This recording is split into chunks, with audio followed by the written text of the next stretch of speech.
અંકલેશ્વરના ખરડ ગામની પ્રાથમિક શાળા ખાતે પાનોલી ઇન્ડસ્ટ્રીયલ એસોસિએશન દ્વારા નિઃશુલ્ક મેડિકલ ચેકઅપ કેમ્પનું આયોજન કરવામાં આવ્યું હતું, જેમાં સિકલ સેલ એનિમિયાની તપાસ, ડાયાબિટીસ જાગૃતિ વાર્તાલાપ યોજાયો હતો.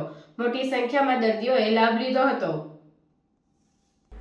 પાનોલી ઇન્ડસ્ટ્રીયલ એસોસિએશન દ્વારા ખરોડ ગામની પ્રાથમિક શાળા ખાતે નિઃશુલ્ક મેડિકલ ચેકઅપ કેમ્પનું આયોજન કરવામાં આવ્યું હતું, જેમાં નિઃશુલ્ક આરોગ્ય તપાસ અને ડાયાબિટીસ અંગે જાગૃતિ વધારવા માટે નિષ્ણાંત ડોક્ટરો સાથે ચર્ચા યોજાઈ હતી, જેમાં લેબોરેટરી ટેસ્ટ દ્વારા સિકલ સેલ એનિમિયા અને ડાયાબિટીસનો રિપોર્ટ નિઃશુલ્ક કઢાવવામાં આવ્યા હતા અને ડોક્ટરો દ્વારા માર્ગદર્શન અને જરૂરી દવાઓ પણ આપવામાં આવી હતી.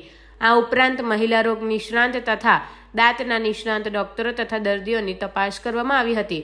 ખરોડ ગામના રહેવાસીઓ તથા આજુબાજુના ગામના રહેવાસીઓએ આ કેમ્પનો લાભ લીધો હતો. આ પ્રસંગે પાનોલી ઇન્ડસ્ટ્રીયલ એસોસિએશનના પ્રમુખ BS પટેલ સહિતના સભ્યો, ખરોડ ગામના આગેવાનો અને વિવિધ રોગોના નિષ્ણાંત તબીબો ઉપસ્થિત રહ્યા હતા. પાનોલી ઇન્ડસ્ટ્રીયલ એસોસિએશન દ્વારા આયોજિત સિકલ સેલ એનિમિયા અને ડાયાબિટીસ અવેરનેસ પ્રોગ્રામ અંતર્ગત હું ડૉક્ટર લોમેશ કુમાર ઠાકોર, MBBS ડાયાબિટોલોજીસ્ટ, આજરોજ ડાયાબિટીસ અવેરનેસ પ્રોગ્રામ વિશે હાલમાં જે ઉપસ્થિત ગ્રામજનો હતા તેઓને માહિતગાર કરેલી છે કે ડાયાબિટીસમાં કયો આહાર લેવો જોઈએ જેનાથી ડાયાબિટીસ રિવર્સ થઈ શકે, કસરત કરી શકાય, ડાયાબિટીસમાં એક્સરસાઇઝના કેટલા પ્રકાર હોય છે, કેવી રીતે કરવાનું એ વિશે માહિતગાર કરે છે. દવા વિશેની શોર્ટમાં માહિતી આપી કે કઈ કઈ દવાઓ હાલમાં જે લેટેસ્ટ છે એનાથી ડાયાબિટીસના પેશન્ટોને સારું થઈ શકે, ડાયાબિટીસમાં કયા લક્ષણો છે એ પણ જણાયા કે જેથી કરીને પેશન્ટોમાં જાગૃતતા કેળવાય. બીજું કે સ્ટ્રેસ મેનેજમેન્ટ, જે ધ્યાન છે, યોગા છે, એના દ્વારા સ્ટ્રેસ પણ ઓછો કરી શકાય અને એનાથી ડાયાબિટીસ રિવર્સ થઈ શકે.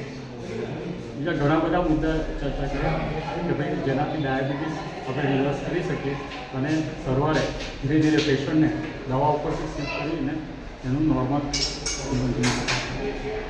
હાલમાં હું આ વિશે રિસર્ચ કરી રહ્યો છું કે ડાયાબિટીસ વિધાઉટ મેડિસિન આપણે કેવી રીતે એને પાછળ પેશન્ટને નોર્મલ લાઈફ જીવાડી શકીએ.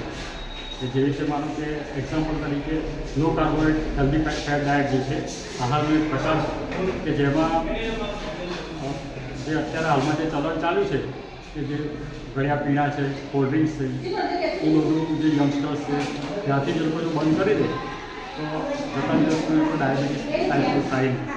બીજા છે કે આહાર કયો લેવાનો, પછી ફાઇબર જે આહાર છે કે જેવા કે સલાડ છે, શાકભાજી છે, એવું વધારે ખાવું જોઈએ ડાયટમાં. પ્રોટીન્સ પણ હાઈ ક્વોલિટી પ્રોટીન્સ જેને કહેવાય કે અખરોટ છે, બદામ છે, એ બધું સમાવેશ કરવો જોઈએ. અને બીજા જે ઓઇલ્સ છે, માનો કે ગ્રાઉન્ડનટ ઓઇલ છે તો કાચી ગાડીનું જે તેલ છે એ આહારમાં એને ઇન્ક્લુડ કરવું જોઈએ.